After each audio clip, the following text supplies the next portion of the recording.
여기 계신 분요? 예, 먼저 말씀하시죠. 저 같은 경우에는 이제 비염 수술을 최근에 2번을 했어요. 네. 근데도 호전이 되지 않고 있는 상태거든요. 네네. 어떻게 하면 좀 제가 편안한 생활을 할 수 있을지. 그럼 예, 증상이 여쭤보고 어떠세요, 지금? 비염 증상이? 늘 이제 한쪽 코가 막혀 네. 있다거나 이제 네네. 그러니까 코막힘 증상이 가장 심합니다. 재채기, 코막힘 이런 거요? 예. 예.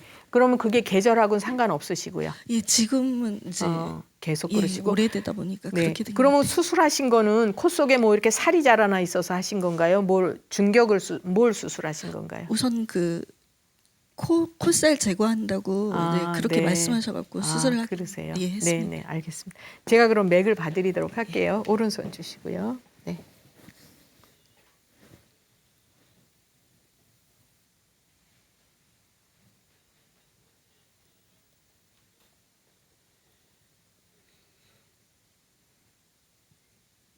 네, 손 보시고요.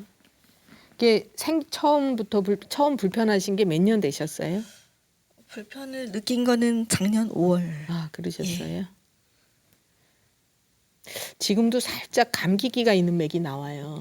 그러니까 이분 같으신 경우에는 늘 감기기가 있는 것처럼 그렇게 예. 느끼기가 쉽죠. 지금도 이제 맥이 그러시거든요.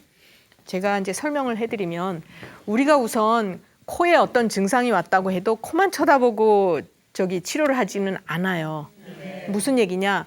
코 자체에 문제가 있어서 오는 경우도 있지만 이제 다른 곳에 연결돼서 이제 코의 증상이 올 수도 있는데 소화기가 안 좋아도 올 수가 있고 폐 기능이 안 좋아도 올 수가 있고 이제 여러 가지 문제가 있거든요. 지금 이분 같으신 경우에는 맥을 보니까 이제 늘 감기가 들어 있는 것 같으시다고 얘기를 했는데 지금도 감기기가 있는 맥이 나와요.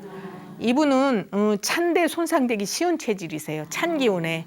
그러니까 그렇죠. 뭐 에어컨, 선풍기, 또 찬바람 이런 거 별로 좋아하지도 않으실 뿐더러 그런 걸 쏘이면은 금방 감기가 들고 이러실 수 있는 거거든요. 그리고 또 한 가지는 이분의 위장 상태가 위에 열이 많이 쌓이기 쉬운 그런 상태세요. 그게 무슨 얘기냐면 이제 잘 드시죠. 예, 입맛은 좋으시거든요.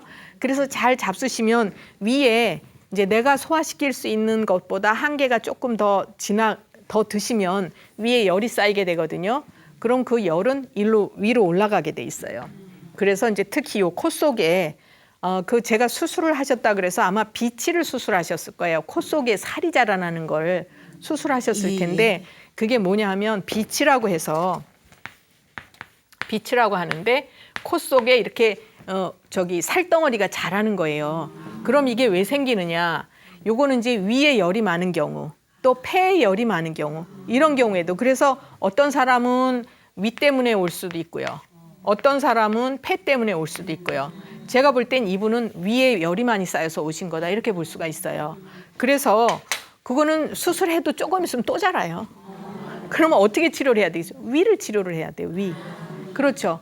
원천적인 거는. 그래서 이제 제가 맥을 보니까 잡수는 거는 잘 드실 거예요. 그러고 그렇죠. 그리고 이제 소화 기능 같은 것도 뭐 그렇게 나쁘거나 이러지는 않으시거든요. 네. 그런데 뭔가 이렇게 화해 성향을 띠고 있기 때문에 예민하시고 그러니까 굉장히 민감하신 편이에요. 그러고 이제 자극을 조금만 줘도 크게 받는 분이시다. 이분이 바로 그런 분에 속할 수가 있는데 그러니까 스트레스도 잘 받으시고 그죠? 그러다 보면 화는 위로 오르는 성질이 있어요. 위에도 열이 많이 쌓여 있고 이분 성향도 화해 성향을 띠고 있고 그러면은 어떻게 되겠어요? 코에 이제 살이 자라나는 걸로 생기죠. 어떤 사람은 뭐 두통이 오건 눈이 불편하고 또 이렇게 올 수도 있어요. 그렇지만 이분은 이제 코 쪽으로 온 거고 또 그 찬데 손상되기 쉽기 때문에 앞으로는 찬 음식이라든가 또는 이제 찬 바람 이런 거는 좀 피하시는 게 좋고요.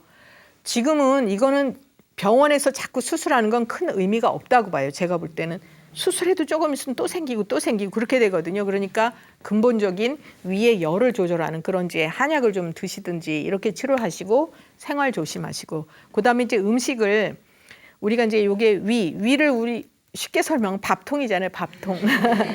밥통에 밥이 들어가면 요게 이제 적당하게 잘 삭혀야 영양분을 빼서 쓰고 찌꺼기 빼서 이제 내보내거든요. 근데 여기에 내가 소화시킬 수 있는 양보다 조금 더 들어간다 그러면 이제 약간 문제가 생기기 시작을 하잖아요.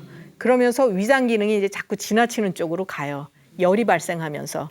그래서 이제 이런 분들이 나중에 속이 쓰리거나 신물 오르거나 이런 거 올 수 있는 분이에요. 그리고 역류성 식도염 이런 거 올 수 있는 분이거든요. 혹시 속 쓰리거나 이런 때는 없으세요? 네, 수술과 동시에 수술 후에 굉장히 그걸 심하게 네, 느꼈었어요. 네, 그렇죠. 예. 그래서 이제 그런 쪽으로도 조심을 하셔야 되는 분이거든요. 그러다 보면 우리 몸에서는 그 코에 문제가 왔어도 이거는 이제 위를 조절해야 된다 이렇게 볼 수가 있죠. 예, 그 되셨고요. 네.